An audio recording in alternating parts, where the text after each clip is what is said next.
बनाना चाहते हैं तो स्मरण रखिए, आपको इस सागर की भांति बनना होगा। शांत चित्त रहिए, सब कुछ संतुलन में रखिए। यदि जीवन में कुछ अधिक ही सुख आ जाए तो अपनी सुध बुध मत खोइए। यदि जीवन में दुख आ जाए, कष्ट आ जाए, तो अपना निश्चय, अपना लक्ष्य और अपनी शक्ति मत भूलिएगा, क्योंकि यही श्रेष्ठता व्यक्ति का आचरण है। राधे राधे।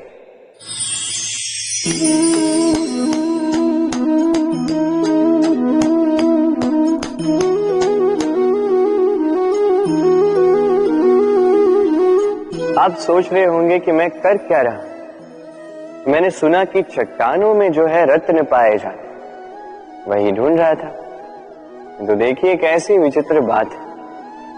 हर चट्टान में रत्न नहीं पाए जाते, हर गज के मस्तक पर गजमुक्ता नहीं पाया जाता, हर वन में चंदन का वृक्ष नहीं पाया जाता। जीवन में ये जो श्रेष्ठ और महान वस्तुएं, इन्हें पाने के लिए कठिनाइयों का सामना करना ही पड़ता है। अब ऐसे ही श्रेष्ठ होते हैं मित्र।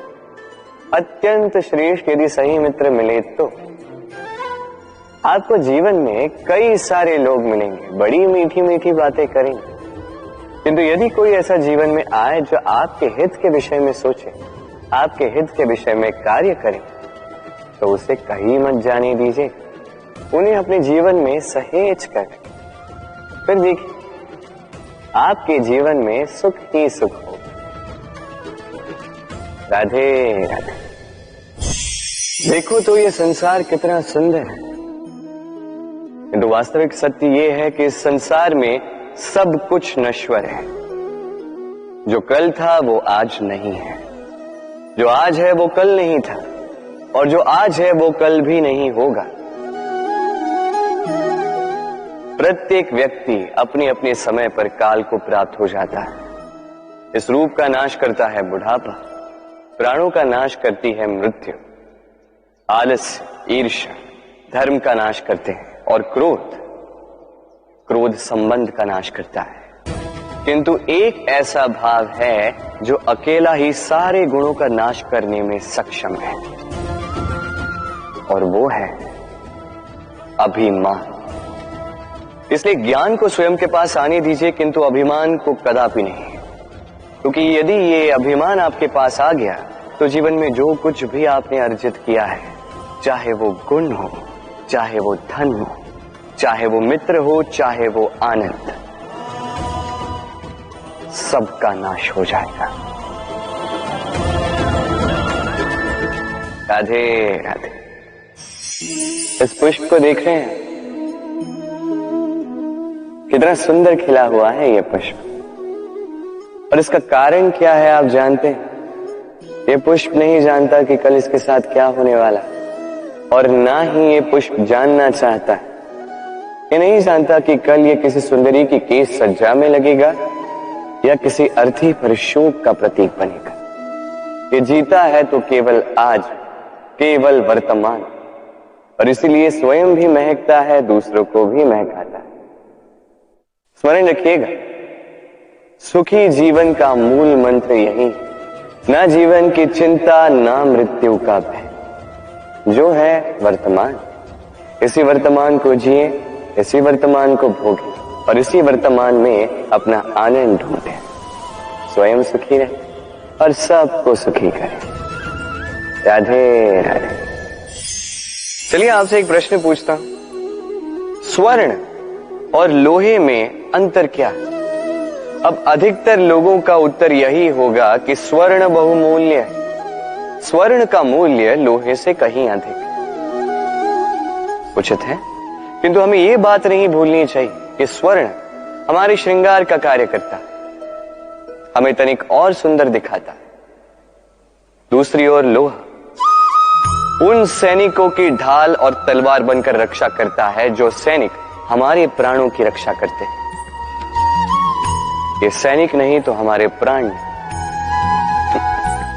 अब बताइए, स्वर्ण का मूल्य अधिक होने से क्या लोहे का मूल्य कम हुआ? कदापि नहीं। इसी प्रकार इस जीवन में आप चाहे जितने प्रयास कर लें, कुछ न कुछ ऐसा अवश्य होगा जो आपको कभी नहीं मिलेगा, और इसके कारण स्वयं को हीन समझ लेना अनुचित है। हो सकता है आपके पास वो गुण हो जो संसार में और किसी के पास भी नहीं है, तो उस गुण को समझिए, उसे बढ़ाइए और उसे सहेज करें। स्मरण रखिए, संसार में प्रत्येक व्यक्ति विशेष होता है और संसार में सभी को सब कुछ नहीं मिलता। स्वयं देख लीजिए, स्वर्ण को जिस दुकान में सहेज कर रखा जाता है, उस दुकान के ताले लोहे से ही बने। वर्षा के ऋतु में जब भयानक वर्षा होती है, तीव्र गति से वायु चलती है, तब अक्सर आपने देखा होगा ये पक्षियां, इनके घोंसले अक्सर टूट जाते हैं, नष्ट हो जाते हैं। किंतु क्या कभी आपने इन पक्षियों को विलाप करते हुए देखा है? कभी नहीं। जैसे ही वर्षा रुकती है, ये पुनः तिनका तिनका जोड़कर अपना घोंसला पुनः बना ही देते हैं, अपना संसार वैसा बना देते हैं जैसा पहले था। और ऐसा क्यों? क्योंकि इस चक्रवात के कार्य से इन पक्षियों को कोई लेना देना है ही नहीं। वो तो बस वो करते हैं जो उनके हाथ में है। और यही है सुखी जीवन का मूल मंत्र।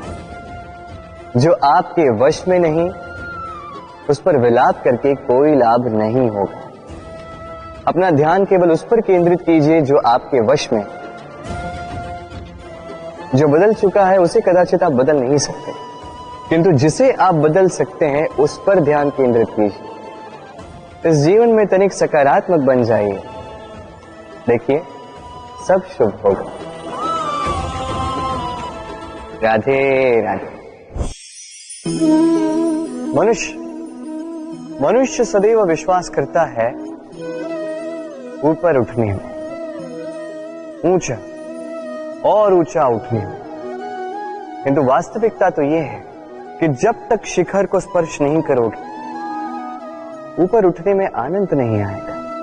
अब देखिए ये वर्षा जब आकाश से गिरती है, धरती भी इसका स्वागत करती है, क्योंकि वर्षा गिरती है धरती की प्यास बुझाने के लिए।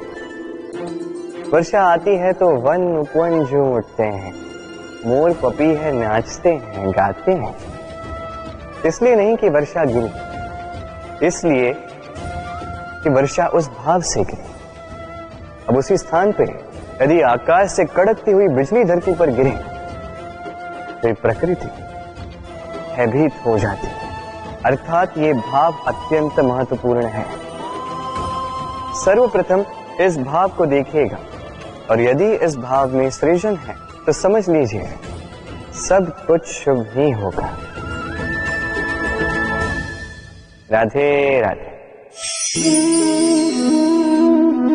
जब भी हम किसी वृक्ष को देखते हैं, सर्वप्रथम हमारी दृष्टि पड़ती है उसके पुष्पों पर, हरे भरे पत्तों पर, रसीले फलों पर, किंतु वो कठोर, वो निस्वार्थ जड़, उससे तो हम कभी आकर्षित होते ही नहीं। अब क्या इसका अर्थ ये है कि जिसने बलिदान दिया, जो उस वृक्ष की नींव है, जिसने उस वृक्ष को बढ़ाया, उसका कोई मोल ही नहीं? स्मरण रखिएगा, जब भी हम किसी वृक्ष को जल देते हैं, उसके पत्तों, पुष्पों या फलों को नहीं, उसकी जड़ को देते हैं। जब भी हम किसी वृक्ष की पूजा करते हैं, यही पुष्प, यही तिलक हम उसकी जड़ को अर्पित करते हैं। अर्थात कहीं न कहीं अनजाने में ये प्रकृति आपको वो मान दे ही देती है जिसके आप पात्र हैं। और इसीलिए तो मैं कहता हूं, तो कर्म किए जा, तू फल की चिंता ना कर, तुझे वो मान अवश्य मिलेगा जिसका तू पात्र है, बस विश्वास कर। राधे राधे। सागर कितना विशाल होता है ये सागर, क्या नहीं कर सकता ये सागर। क्षण भर में त्राही त्राही मचा सकता है, प्रलय ला सकता है, संसार मिटा सकता है। ये सागर जीवन ज्योति बुझा सकता है। यदि कुछ नहीं बुझा सकता तो एक प्यासे की प्यास। दूसरी ओर ये गागर इतनी छोटी है कि गोपियां एक साथ 10-10 लेकर चल सकती हैं, किंतु यही छोटी गागर 20 की प्यास बुझा सकती है। अब बताइए, जल सागर में भी है और गागर में भी, फिर इतना अंतर क्यों? यहां पे अंतर है तो भाव के स्वभाव में। एक माटी में मीठा जल संजो कर रखती है तो दूसरा अपने खारे पानी से किसी को भी माटी में मिला सकता है। आप क्या बनना चाहेंगे? सागर का खारा पानी बनकर किसी की आस बुझाना चाहेंगे या मीठी गागर बनकर किसी की प्यास बुझाना चाहेंगे? निर्णय आपका है। राधे राधे।